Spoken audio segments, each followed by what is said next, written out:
Olá, aqui é o professor Vitor Proença. Nesse vídeo, a gente vai conversar um pouquinho sobre os exames de sangue que podem ser feitos para detecção da cirrose hepática. E, claro, alguns aqui estão relacionados com outros problemas hepáticos também, como hepatite, entre outras alterações hepáticas, tá? Então, um dos exames é o exame de albumina sérica, por exemplo, e também o exame de sangue que detecta os fatores de coagulação, que a gente chama de coagulograma, tá? Então, no paciente que tem cirrose hepática, a gente tem uma disfunção na produção de proteínas pelo fígado, de uma maneira geral, que leva a uma diminuição de albumina e diminuição dos fatores de coagulação. E é por isso que esse paciente pode desenvolver edema, por causa principalmente da diminuição da albumina sérica. Sérica quer dizer no sangue, tá? E também pela diminuição dos fatores de coagulação, ele pode ter sangramentos, tá? Então, esse é um dos sintomas que está relacionado com lesão hepática, nesse caso, cirrose hepática. Então, isso mostra que o fígado, ele perdeu a capacidade de produzir essas proteínas que são muito importantes para o nosso organismo. A albumina, por exemplo, tem diversas funções. Uma das funções é transporte de substâncias e manutenção aí, por exemplo, da pressão que a gente tem lá dentro do nosso sangue, tá? Que controla, né, a pressão sanguínea aí, basicamente, tá? E não deixa, por exemplo, os líquidos saírem do vaso sanguíneo. Ele segura parte desses líquidos. Quando a albumina diminui, os líquidos acabam saindo dos vasos sanguíneos, tá? Levando ao que a gente chama de edema. Edema generalizado vai fazer com que a pessoa tenha alteração aí nos fluxos sanguíneos, tudo bem? E levando a uma insuficiência cardíaca, por exemplo, congestiva ou alguma coisa do tipo, ou ainda edema pulmonar, entre outros tipos de alterações, tá? Outra coisa que pode ser feita aí, outro tipo de exame, tá? Mensuração de enzimas hepáticas. Provavelmente você já ouviu falar das transaminases ou algo do tipo. Então, por exemplo, a AST-ALT, tá? Isso está mostrando que existe um processo inflamatório no fígado. Claro que existem outros órgãos que também podem levar ao aumento dessas substâncias aí, dessas enzimas especificamente, né? Que é a aspartato aminotransferase e a alanina aminotransferase. Mas a gente poderia, por exemplo, também mensurar aqui fosfatase alcalina, a gente poderia mensurar gama-glutamiltransferase ou gama-GT, a gente pode, já adiantando aí, né, mensurar também a bilirrubina, que é um marcador muito importante de função hepática, tá? Então, o aumento dessas enzimas hepáticas e também o aumento da bilirrubina nos mostra que existe um problema no fígado, na comunicação do fígado com a vesícula biliar, tá? E aí a junção dessas substâncias, né, as porcentagens, a proporção dessas substâncias, principalmente a AST-ALT, tá? A relação AST-ALT vai nos mostrar ou nos indicar qual é o principal problema que acontece nesse paciente. Então, por exemplo, níveis elevados de enzimas hepáticas nos mostram que tem um processo inflamatório no fígado aí.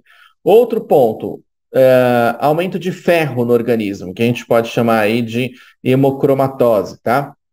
Então, o aumento do ferro aí relacionado com as proteínas que estão no fígado, entre outros tipos de proteínas, tá?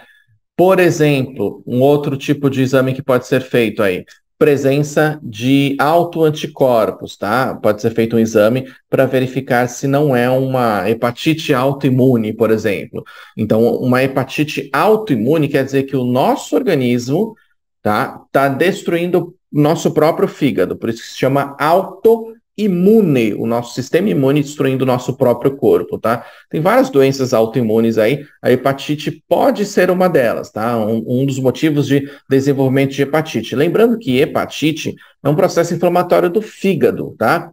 Então, se o fígado constantemente está sendo inflamado, lesionado, ele pode desenvolver a cirrose hepática, tá? Ou ainda, para a gente verificar se não é uma cirrose biliar, tá? Que está mais relacionado com a vesícula biliar, por exemplo. Então, é importante que a gente verifique, por exemplo, autoanticorpos aí e analise a possibilidade de hepatite autoimune ou ainda cirrose biliar primária, tá? A bilirrubina, como a gente já falou, que é um importante marcador de função hepática para verificar se o fígado não está funcionando adequadamente, porque ele faz parte do metabolismo lá da hemoglobina, lá que está dentro da célula do sangue, a célula vermelha, lá, a hemácia, Então, a hemoglobina, quando ela é liberada, ela acaba sendo convertida em bilirrubina, e essa bilirrubina vai ser conjugada lá no fígado para depois ela ser excretada, tudo bem? Vai lá para o intestino, tem todo um processo aí para isso acontecer, mas o fígado é importante nesse processo. Se o fígado não funciona adequadamente, porque ele tem uma lesão, nesse caso uma cirrose, que a gente está falando, né?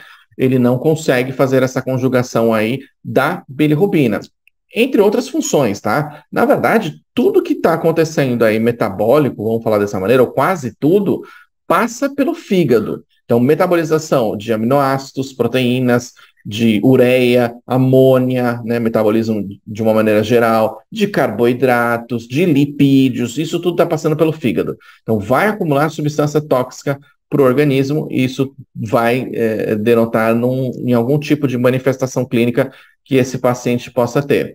Outro exame que pode ser feito, indicando aí, já mostrando que pode ter algum tipo de alteração, é o hemograma, que nesse caso pode mostrar, por exemplo, um aumento de glóbulos brancos. Digamos que esse paciente aí tem algum tipo de infecção e que esteja relacionada com o fígado causando essa cirrose aí. Então, é possível que ele tenha aumento de leucócitos, de uma maneira geral, tá? Eu não vou fazer a distinção entre os tipos de leucócitos, mas vamos deixar dessa maneira. Aumento de glóbulos brancos ou leucócitos, tá?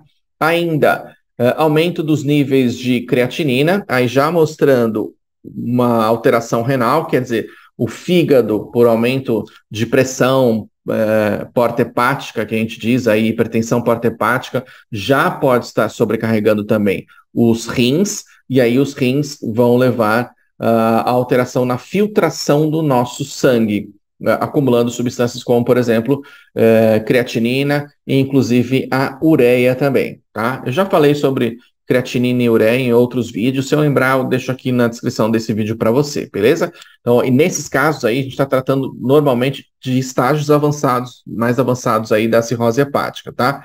Alteração também nos níveis de sódio, potássio, cálcio, entre outros tipos de íons que são muito importantes para o nosso organismo, porque está relacionado com todo o controle da pressão arterial que está alterada nesse paciente, tá?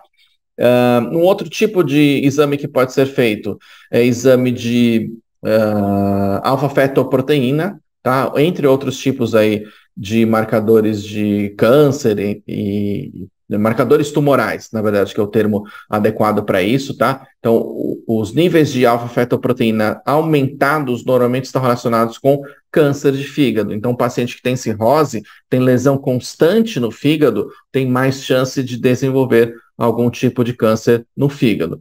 E aí outros exames, né? A gente já citou aí, por exemplo, o hemograma, que a gente falou das células brancas, para verificar, por exemplo, os sinais de infecção, anemia causada, por exemplo, por uma hemorragia intensa, testes para verificar hepatites virais, por exemplo, hepatite B e C crônica ou alguma coisa do tipo, né? Também é possível que possa ser feito para analisar qual é o problema que está acontecendo nesse paciente. Imagina que ele tenha, por exemplo, uma sobrecarga de ferro ocasionando um problema hepático, tudo bem? Então, precisa analisar qual é exatamente o problema. É por isso que muitas vezes o médico solicita vários exames porque ele ainda não entendeu qual é a causa do problema. Ele sabe que o paciente tem um problema no fígado, ou ele já imagina que isso é muito provável, né, pelo aumento das enzimas hepáticas, mas nesse momento pode ser que ele ainda não conheça qual é a causa desse problema.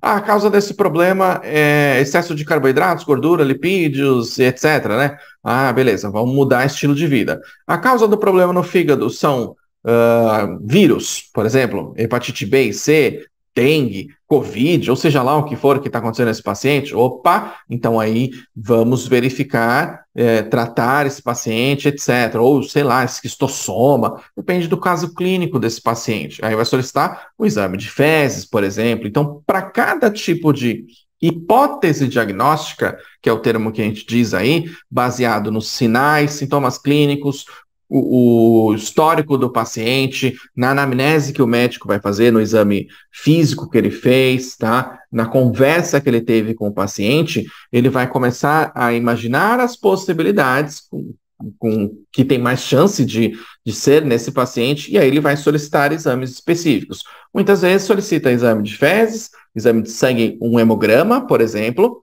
e ainda, às vezes, um exame de urina, para ele ter uma ideia do que está acontecendo. Nesses exames, pode ser que ele já tenha, por exemplo, uma alteração de leucócito. Uma alteração de leucócito é provável que seja, por exemplo, aí, neutrófilo, tá? É provável que seja um processo infeccioso. Ah, professor, foi alteração de linfócito. É provável que seja um processo infeccioso viral, tá? E aí ele vai solicitando exames específicos. Exame para hepatite B, hepatite C, exame para esquistossoma, entre outros tipos. A gente está falando de infecções aqui, né? Mas poderia ser, por exemplo, exames para verificar se tem um problema autoimune, uma doença autoimune no fígado, se tem um excesso de ferro no organismo desse paciente, e por aí vai, tudo bem? Então, são vários exames que são solicitados e que muitas vezes acabam passando aí, né? Se você quer entender o fígado, você analisa os biomarcadores de função e lesão hepática, você pode analisar os rins também, para ver se tem um acúmulo de substância aí, perda de proteína, por exemplo, alguma coisa do tipo. Beleza? Então, esses são os principais exames que são feitos aí, se o paciente tem cirrose ou hepatite mesmo em si, para verificar qual o grau que esse paciente tem. Se você gostou desse conteúdo, clica aqui em curtir e também já deixa aqui o seu comentário, porque ele é muito importante para eu saber se você entendeu, se você gostou, se tem alguma dúvida ou algum assunto complementar. Professor, explica melhor tal coisa. A gente vai colocar na nossa sequência aqui de gravações e a gente grava um vídeo para explicar aí, tirar sua dúvida especificamente. Claro, se inscreve no canal, ativa as notificações para você receber os nossos próximos vídeos dessa sequência de vídeos que a gente está fazendo aqui, beleza? Então é isso. Meu nome é Vitor Proença. Muito obrigado por você me ouvir até agora. Um grande abraço e até o próximo vídeo.